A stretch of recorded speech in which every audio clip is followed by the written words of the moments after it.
The lecture is mainly about where people's pedagogy comes from, so that they've got a sense of where their pedagogy comes from, so they can think about that and be able to articulate it and have some control about it as well. Okay, so what I'll say is good morning, colleagues, because we're all teachers now. And what I want us to do today is to think about our pedagogy, because you've been developing your pedagogy over the last year and you will continue to develop it. And if you stay in teaching as long as I have, which is a long time, you will carry on developing your pedagogy because it never ends, really. And what I mean by pedagogy is the feelings, the beliefs, the ideals, the knowledge, principles that you have that will inform the way you work with your children to bring about learning for them. So it's about pedagogy, as I see it, is about believing something, thinking about something, and then doing it. Because, of course, the doing is what we do as teachers. And that's what people see, don't they? They see the doing. What they don't see is the believing and the thinking, which is underneath that. And what I want to do today is to explore where your pedagogy comes from, partly through thinking about where mine's come from over the last 30 years.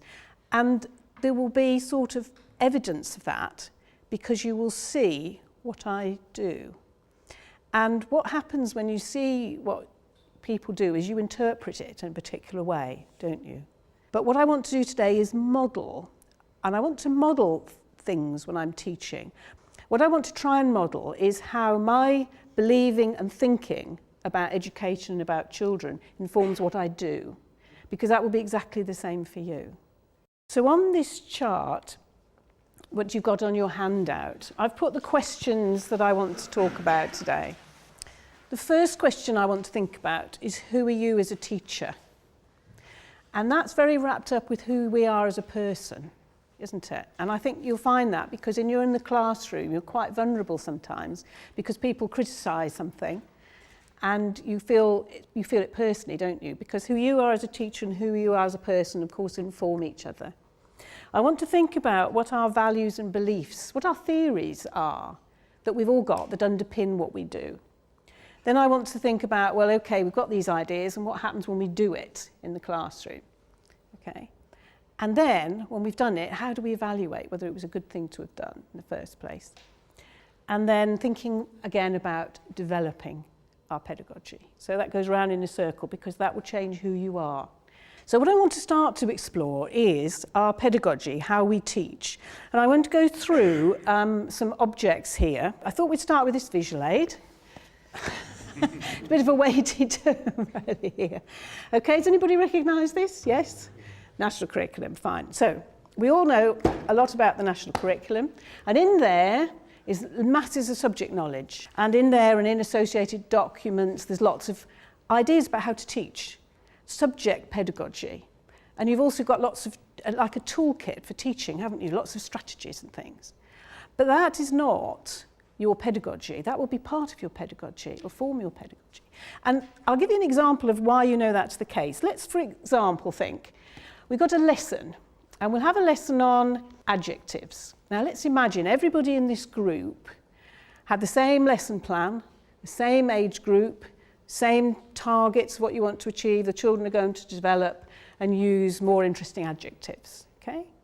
So you're all going to do the same lesson. Right, there we go. Lesson plan, solved, no problem. Is it going to be the same lesson? Well, surely it must be the same lesson. You've got the same lesson plan, same curriculum objectives. You could even have some teaching techniques. First of all, you will point to the national curriculum. Then you will write it on the board. It's not the same lesson? Okay, right. Let's think why it's not the same lesson. What differences would there be if somebody here took the lesson, somebody there took the lesson? Okay. Does anyone want to give me some suggestions as to why the lesson might be different? We may be the same, the curriculum may be the same, but all the children we're teaching are different. Right, Their lovely. experiences are different. Thank you. So one of the variables is going to be the child. And a session is co-constructed, isn't it? So, for example, if I had a different answer to that question, I'd have had a different response. So it's going to be different because of the children. Okay, are there any other differences that there might be in the session? apart from the children being different. And they're all sitting, let's imagine a day like today. It's been absolutely teeming with rain, and the children haven't been out to play for a week, and it's a Friday afternoon, and you're going to do a lovely lesson on adjectives. Is that going to be the same lesson as if it was a Monday morning? No. So the context is always going to be different, isn't it? The context between different schools. You've been in different schools. I can imagine you'd think, the lesson would be different in different schools. So the children are going to be different. The context is going to be different.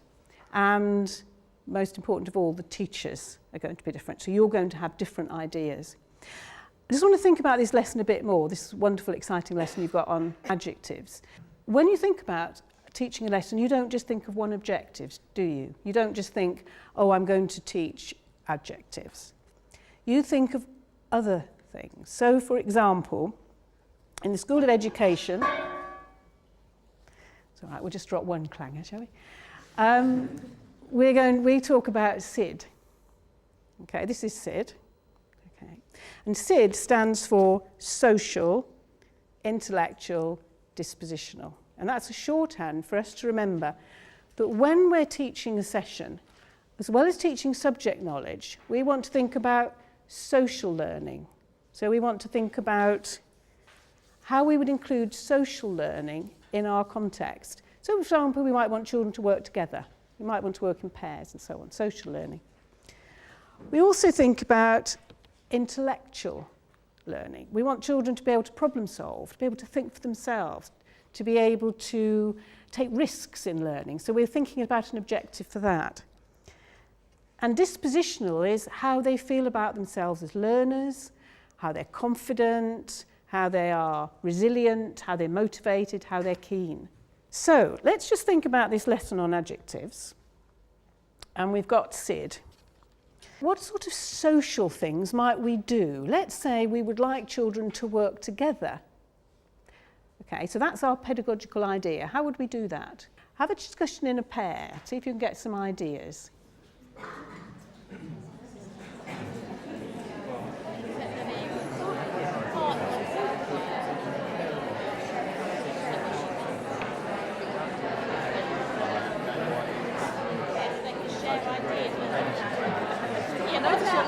Yeah, I know. Okay, we obviously thought of some.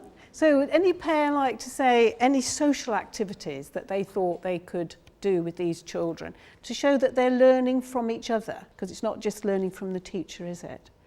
So has anybody got a nice activity they might like to suggest?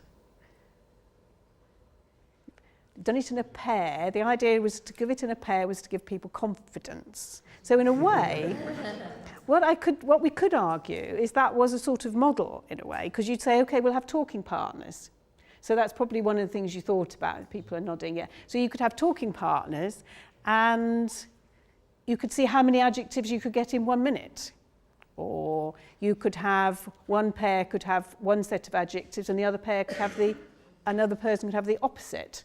So they have to match big and small, tall and short, things like that. So you would be planning that sort of thing, wouldn't you? And that would be part of your thinking. You wouldn't just be thinking about your curriculum objective. You'd be thinking about other things about the children. If you were going to do intellectual, you might do a problem solving. Here's a nonsense text. Can you find the adjectives? Or dispositional. So all I'm trying to say is that you will be having other objectives in your teaching. Some of those will be planned and you've thought about because they're part of the school's policy. Most of them, I suspect, will come from what you believe is important. So if you believe cooperation in the classroom is important, you'll have those sort of objectives. But I just want to talk about one other example of pedagogy that's not really planned for. So you could say that you're planning for that pedagogy, you're thinking about it. But mostly in classrooms, what happens is you get dozens and dozens of children during the day coming up to you with things like, he's taken my pencil. I don't want to sit there anymore. I finished this. I can't do that. Yeah? Can I go out to play? You know, all the time, all the time. And you don't go and say, right, I'm just going to look that up and see what I'm going to say. Where is that in my lesson plan? because you have to do that instantly. And those are pedagogical moments. So we're just going to have a pedagogical moment here, and I have a pupil here who happens to be very good at art here, and she's going to come on her piece of work, and she's bringing her work up to me, okay? Busy art lesson, everybody's getting on. And I say to her, fine, put your name on the back and put it on the rack to dry. Thank you. Was that pedagogical interaction? No. That wasn't thinking about the needs of the child and the needs of the subject knowledge that she might be learning, or herself as a learner, or anything else. Now, this thinking that I've had about what Max van Manen, you can get him on the website, and he's a very interesting writer. He talks about pedagogical thoughtfulness, how all the time you're in this relationship with the child that requires you to do something or say something that's going to have an effect on their learning. And that could be learning about themselves, learning about subjects or whatever. And what we want to do is to get in this pedagogical moment and have a think about what we might do. So, if we could have Sally back with her picture again. Going to stand with her picture, right, end of lesson. Right, now, what sort of things could we think about in our believing and our thinking before we do the doing? What is important to you and what you might be thinking about, and then what I might do. So I'm going to do it, so this is role play, so you just have to tell me what I have to say to her. Okay, you won't see the thinking and the believing, but you'll see the doing. So have a little think. What sort of thing could I need to interact with her about? Okay.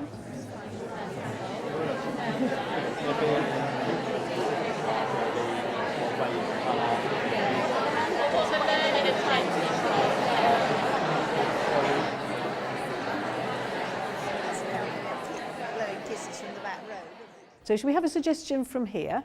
We said basically to talk about the good points and get her to talk about it so that you can understand the kind of language that she's used. You can see whether she's, say, met the learning objective, whether she's done what you wanted to do, and also if she's not very confident in other subjects, you can kind of work on her enthusiasm in the subject she's good at, and hopefully that will go over to her other subjects. Yes, that's lovely, because that's giving different objectives, isn't it? It's thinking about her self as a person and as a learner, as well as about her subject knowledge. And your point is that you could say to her, you know, tell me something about that, and see what she talks about, the colours and what she's noticed, because sometimes what you notice about it, of course, is not what the child really wants to talk about and is really interested in.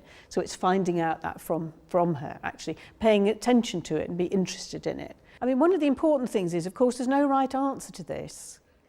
And it depends upon the child and how you perceive the child at that moment. And it depends on you and what you think is important, doesn't it? And that's where your underpinning values and principles come from. Yeah. It really does depend on time in the lesson, but what's quite nice is if the other children can maybe celebrate their work as well, particularly with something like art. So maybe something like a gallery style format where the children can walk around, look at the work, and themselves ask questions of the artist. Because obviously our questions will be focused primarily on the learning and what the child's learnt, but you find that the children will ask questions you can't even think of. Yes, yes, I think that's really good, and that's thinking about the child and also the other children and the other children's learning as well. That's lovely. Thank you. So you have you've had a pedagogical intent, you've done the pedagogical action. Now the outcome of that, of course, we don't know, and that's one of the things we have to think about, because you might intend something, but she might feel, so for example, I talked about the subject knowledge, and she might think, oh, she never said she liked it. So it's thinking about, well, how does the child experience that? And when we talk about evaluating our pedagogy, we'll have to think about that, I think. In the next section, I want to start talking about my own experience as a child, because I think that's very important. And I'd like the participants to think about their own experiences of being a child in school and how those may have affected the way they think about learning and teaching, because I think those are very formative experiences.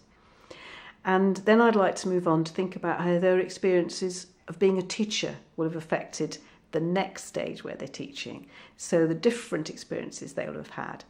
And in that, I'd like to draw on my own experience, partly because I think having been a teacher for over 30 years, it's nice to sort of share things. So what I'd like to do is look at this poster now, which is on the other side of your handout. In this, I want to talk about where your pedagogy might have come from. And I've put it within it's like a house really, which has got culture on the top. Because all our experience and our learning from experience sits within a cultural context. So all your learning will have been in the culture in which you live, in which you've grown up, in which you've been to school. Your schools are in a culture at this moment. So, for example, your schools will be very into testing at the moment. They'll be into privileging some subjects above other subjects. And I think it's really important when you hear stories of schools and stories of children, stories told by teachers, they're all bounded by the ideas that sometimes we don't really see, political ideas, ideological ideas that we don't even see. And our experience is in there. And what I've done is 3 circles. In the centre is our own personal school days when we were children. Secondly, all the teaching contexts that you might have. Now yours is blank because of course you have had teaching contexts which you could write in your schools that you've been in.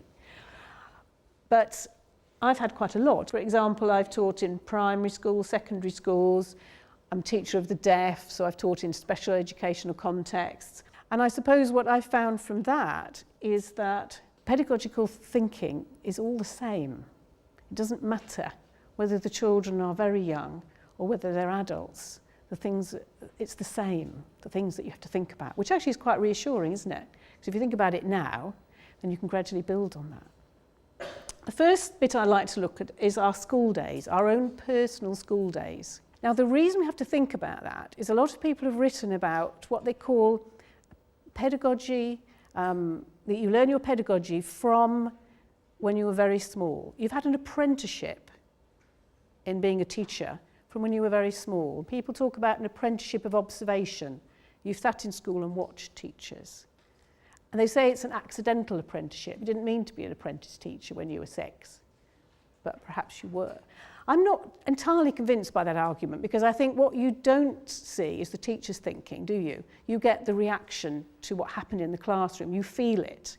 And I think if you look back to your school days, I'm sure you can remember things. And what happens is these events are very emotional. They might be very sad, very happy, very frightening, and you remember them. And these are going to affect the way you teach. And I want to give you an example. So the examples that I'm going to use over here are all examples from my own experience. I want you to think about your own as well. This is when I was 6 years old. One picture. This is an incident that happened to me. I went up to the teacher's desk with some writing, and there was the pedagogical moment. And one of the things I'd written the word cloths in my writing. I had some new cloths for my birthday, and it should have been clothes. Okay? Simple mistake. I can remember this teacher stopping the class, I was standing at the desk, saying to the class, now, we've got somebody here who hasn't been listening when we've been doing our spelling rules. Can somebody in the class tell her what the rule is when you've got a sound which says O and we want to make it into O? Okay. So 1 or 2 people laughed, 1 or 2 people said what the answer should be. Now, I don't know what her pedagogical intent was. It could have been to get other people to help me to learn.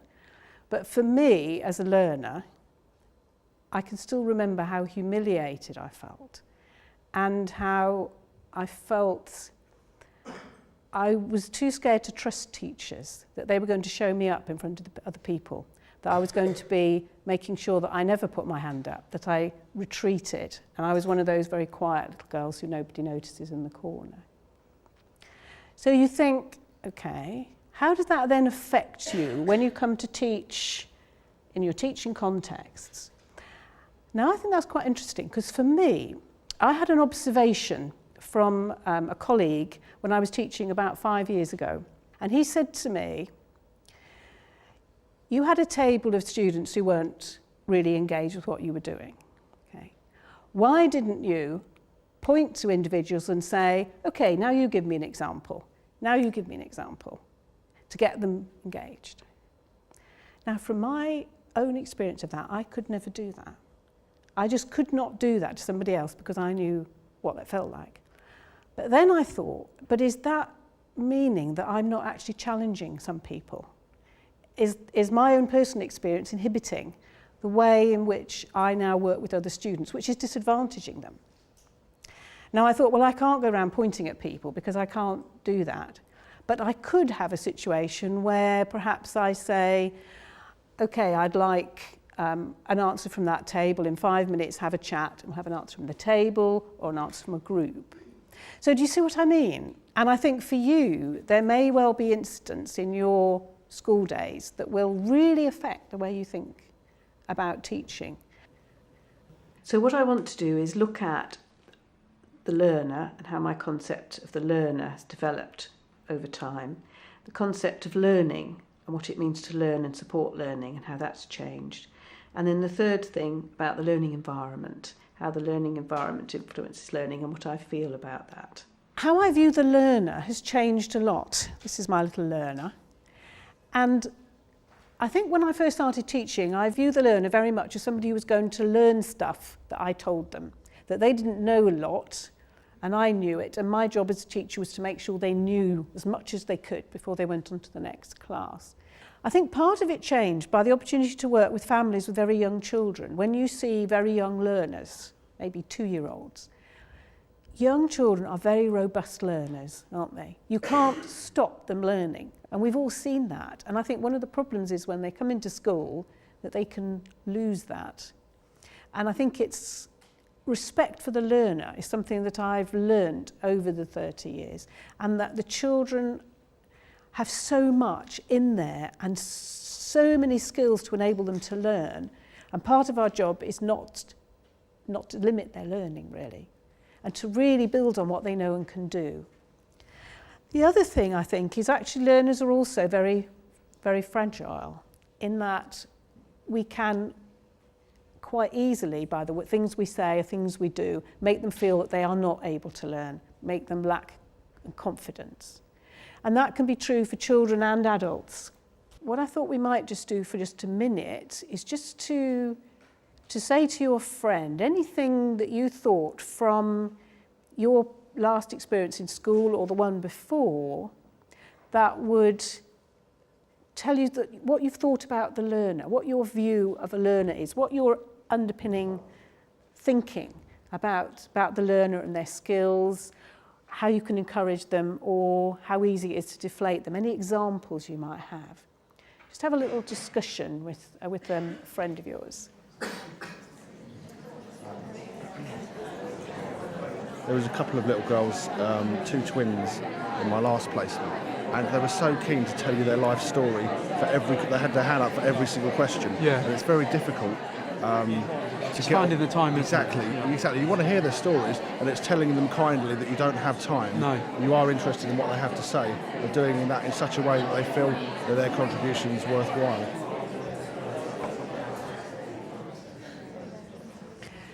Okay, has anybody got an example that they might like to talk about? This was something that happened in a lesson I was actually observing, where there was a class that was divided on age rather than on current attainments. And the teacher was able to read the writing of all the children except one. And she was very kind and praised him very well. But he realised that she couldn't actually read his writing. It was a whole page just of symbols. And you could see him suddenly thinking, he was only 4, why can't she read what I've written when she can read what everyone else has done? And you could see his confidence just plummet, really. Yes, that's a really interesting example, and it was reminding me, and probably it chimes with other people, of a little boy I was working with who hadn't been chosen to do something in assembly. And I said, oh, never mind, everybody has a turn, and you'll have a turn another time. And he said to me, oh no, Mrs. So-and-so only chooses good readers for assembly, and I'm a bad reader. And he was 7, I think. And he'd already got this view of himself. And it's trying to keep that powerful learner against, and balance that with the fragility to try and make sure that we've got that powerful learner there in time. And that's, in a way, leads me on to thinking about learning, what I've learned about learning. And this is the zone of proximal development. Now, we've all read Vygotsky, yes, we all know about the zone of proximal development, and I bet you never knew it could be made with cardboard boxes and sticky back plastic. What I'm thinking about in terms of zone of proximal development is this is the level where the child is at. And I really like the way you said current attainment, because there's the whole idea that it's about the child's ability. And of course, the child's ability can be immense, but their attainment, for a whole range of reasons, might not be very high in a particular topic at the moment. So this is where the child is now, and is quite confident there. This is where the child will be in the future, maybe in the next term. This, the zone of proximal development, is where the child could move up if they've got the support of somebody to teach them, like an adult or a peer to teach them. And this is the area that we work, the zone of proximal development. We have to be really good at being able to assessment for learning. Where is the child? Where does the child need to be? How can I move the child on to the next step? And all your subject knowledge will come into that, and all your knowledge of learning, knowledge of assessing children. And I suppose one of the things I've thought about is that in the zone of proximal development, we talk about scaffolding. You scaffold the learner, you support the learner. And I think what sometimes we forget when we're planning, and we plan small steps, and small steps are important, that some children need to run up the steps. Some children might take a spiral staircase. Some children might take the lift. There are other ways of moving. And if we're not careful, we limit the child. But if you offer things in a different way, then they could go up in the lift. Because you will have a lot of advice from various bodies saying, teach this. If you teach it this way, then the child will learn. If you do this every day, then the child will learn. Well, actually, that's not the case. There are times when that is inappropriate advice for a particular learner, and you will know that because at the very beginning the point was made, it's the children that are different. So that was my thinking about the learner and learning. And the last thing I want to think about is about the learning environment. How important is the learning environment? And why have I struggled to bring these? Did people notice these flowers? Yeah. One of the things I wanted to think about is how you make people feel welcome and how you'll make people feel welcome in your classroom. Now, one way of doing it is providing something that's really nice to look at. And for me, something like flowers is really good. But for your classroom, it could be something completely different. I think when you make an effort to make the environment good, what you're showing is not just that the environment is nice, and somebody said about putting things on the wall and it looks really good, but also that you've thought enough about the other person. You're actually showing you care about the other person. Now, this was brought home to me very much when I was teaching in a prison, which is the most, I suppose, awful in terms of learning environment context that I've ever taught in. Most incredibly bleak context. And we used to take in flowers. The purpose of it was to make the environment a nicer, welcoming place to learn. I can remember one young man, and he actually pulled the head off one of the flowers, like that, and he held it in his hand. And I thought, is he going to say anything about it? And carried on. And later on in the session, he came up to me and he said, can you ask the officer if I can take this back to my cell? Because I want to take it back with me to remind me about nice things on the outside. And it really made me think that it is worth it. It is worth trying to make the learning environment as good as possible, partly because it shows you care about the other person. And certainly even the boys that thought it was girly to have flowers did appreciate the fact that I thought it would be nice for them, even if they actually didn't think it was nice for them. Do you see what I mean? It's the thinking about the learning environment and how you can create that learning environment.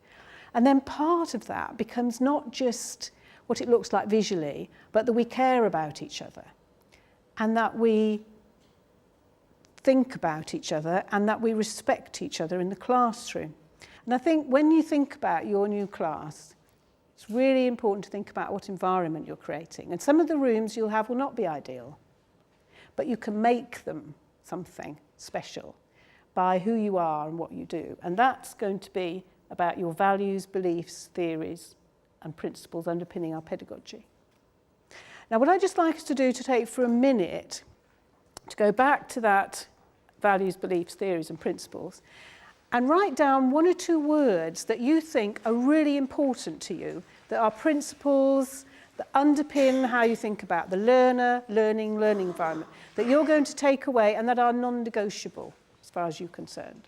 You know, a trusting environment, close relationship with children, whatever is important for you that you're going to take into your school.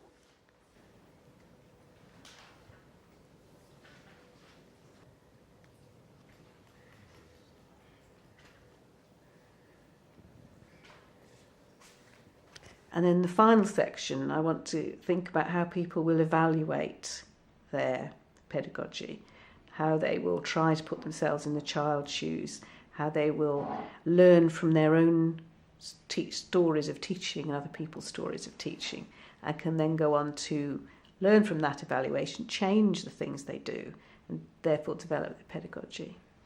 We've started to think, and obviously this is an ongoing thing that you'll be thinking about your beliefs, thinking about how you think. That's going to then result in you doing something in the classroom, isn't it? So that's going to be the way you act, and that's what will be seen. We then have to think, okay, well, actually, is that working? Is what I believe and think being reflected in what I do? And are children experiencing it like that? And how am I going to know? Well, some of it, of course, is by observation, isn't it? You can see. So when Sally came up with the picture, if I had said something inappropriate, you might have seen that from her facial expression. And I think one of the things about teachers is that they get very good at empathy, very sensitive to body language and facial expression. And I'm sure you are too. So you'll go in, for example, with a lesson and you think, oh, I've got this lesson plan, I'm going to do this now. And you will know from the feel of the class that that was a bad plan and you're going to have to change it. And people are nodding, aren't they? That's because you've got these antennae, you've got this sensitivity to other people already, and that's going to build and build and build as you go through your career. So one of the things is being empathetic, being able to understand people's perspectives. And I always represent that by putting yourself in the child's shoes. What is it like to be a child in my class? Maybe to sit in their seat, particularly the child who's being perhaps not paying attention as much as you would like. How are they sitting? I've done that occasionally with children and realised that they don't feel included because they're at the back. It's always much harder to engage people at the back, I find, than nearer the front. So it's thinking about things like that, putting yourself in the child's shoes, observing the child, asking the child. Even young children, you can ask them, what helps you to learn? What did you like about that lesson? What didn't you like? If it's like an inquiry. Older children can even write things down. You know, I like it best when my teacher does X or whatever. So ask them, because children are very perceptive. They've been in school for a long time. Another thing is to pay attention to your own stories. And I'm going to read you a very short story, one paragraph, of an event that happened to me about 5 years ago with a PGCE group. It was the last day of term. 150 trainee teachers were attending for the final lecture before the start of the holiday. The lecturer, that was me, had carefully prepared a PowerPoint presentation using both text and pictures. The lecturer started the session. Many of the students started writing. They were writing Christmas cards that were passed around and then opened by others. Smiles of acknowledgement were given. The lecturer felt separated from the students. She stopped and walked in front of the desk. I want to tell you a story, she said, about something that happened to me last week in school. The students stopped what they were doing. They looked at the lecturer. The silence in the room was intense. At the end of the story, the lecturer went back to her PowerPoint and the students went back to their Christmas cards. So what do you think I learned from that? Pages of writing, of reflection on that. Don't give up the day job. What do you notice about my teaching of this session today that's been informed by that? There's lots of personal experience, and I found that in school as well. When you talk about yourself, the children absolutely love it, and they're so much more engaged than if you're kind of just telling them facts and information in a sort of so giving personal experiences, personal examples, personal anecdotes, really helpful. Telling stories is really helpful, yes. So I think one of the things that's important is pay attention to your own stories. When you go back at night saying, oh, this day I've had, and you tell a story about it, or this wonderful, brilliant lesson that I did, and you tell a story about it, pay attention to that, because that will tell you a lot about your pedagogy and how it's working, how it's not working, and how you can develop it. So what I've been thinking about so far is your values and principles that are underpinning your pedagogy, how that might then affect what you do, and then how you might evaluate it. Okay? And the last thing is to think about, okay, I've got my pedagogy to this level, how am I going to develop it? And part of it, I think, is by paying attention to your teaching and other people's teaching. So somebody earlier gave an example of a lesson they observed. What do you notice? What do you feel emotionally? If you feel emotionally, that's great, or that wasn't so good. That's going to link to your underlying philosophy, your underlying pedagogy, what you think about learning and teaching. So try and think about that. You may decide to get engaged in some inquiry and some research in your classroom. So an example here of a book called Learning Without Limits, which is a story of a number of teachers. A lot of people have seen this book. A number of teachers who didn't want to limit their children's learning through ability labelling. So they decided that they were going to teach in a way that didn't include putting children in groups by so-called ability. And they would tell their stories. Their stories are written down in here in a book. And I think that's interesting in two ways. One, because you can read about other people's practice. Because the practice in your school doesn't have to be the practice that you'll do forever. I've taught in so many different situations. You'll teach in lots of different situations. But also that your story of your pedagogy is worth writing down, worth engaging with. I suppose just to finish off, I think we are all part of a result of our own experience, aren't we? Our own experience in school days, our own experience. And you can see from the way I've taught things that my heritage as a teacher of deaf children is quite clear, isn't it? You know, having the visual objects, making sure there's always a visual referent. And that we could go back to each of those and you could probably remember what was said about them. And I think that's quite powerful, thinking about visual memory. But more importantly, what I'd like to think about, just to finish off, is our own underlying pedagogical beliefs and how that's going to work for you in your classroom. So what I'd really like us to think about is, as we go off into our new classes, is to think about our underlying principles and beliefs, but what that's going to mean for the children in our classroom. So what's the experience of the child in your classroom going to be? So what I'd like you to do is get into role, be this imaginary child in your class. You can picture them if you like, thinking about what age group they are. And I'd like you to write a card that starts, Dear Mrs., Dear Miss, Dear Mr. This term in our class has been. And I'd like you to write what you'd really like those children to say. And that's going to reveal your underlying principles and philosophy. This term in our class has been.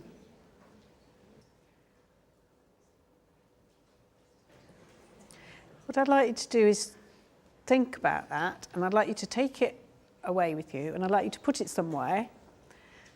And then I'd like you to look at it, if you can remember, when you break up at the end of your first term, and have a look at it and say, is that how it is? And if it's not, don't panic. But it's nice to be reconnected with the vision, because we can get bogged down in all sorts of, bits and pieces, but always come back to the vision. What is your pedagogy, and what do you really want it to be? What do you believe, think, and do? Okay? And good luck. And thank you for your cooperation. You've been